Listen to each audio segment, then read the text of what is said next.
I've been in the telecoms business for over 30 years, and from what I've seen, there is no one recipe for success.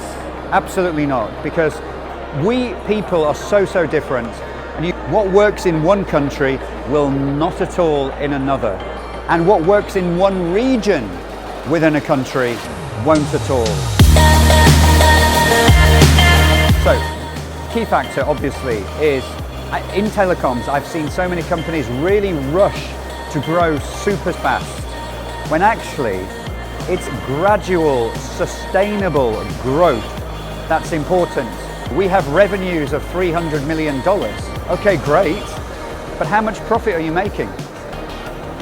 So revenue, it's vanity, it makes you look good, but profit is what sustains you and ultimately determines whether your organization will exist or not.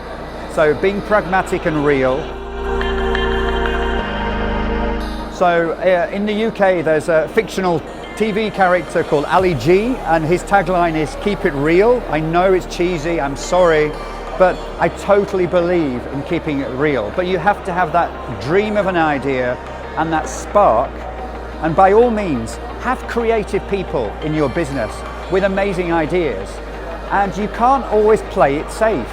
You might have 30 ideas but only one thing is successful. That's fine.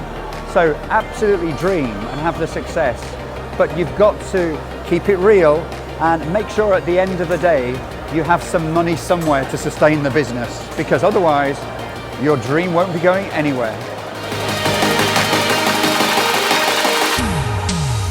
Do you know, hire the right people.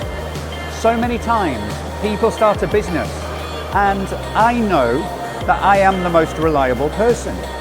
So I know that if something is to be done, I'm going to do it, and I'm going to do it on time in a reliable way.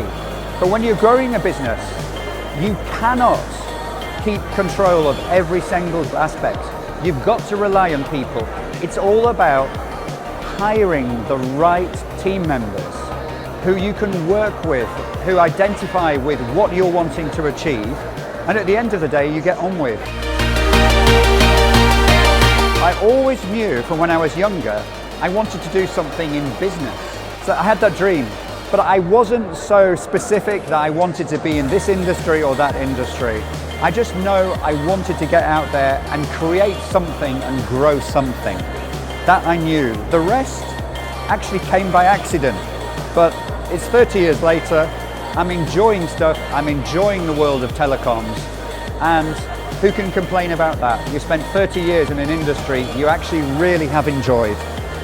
Isn't that important?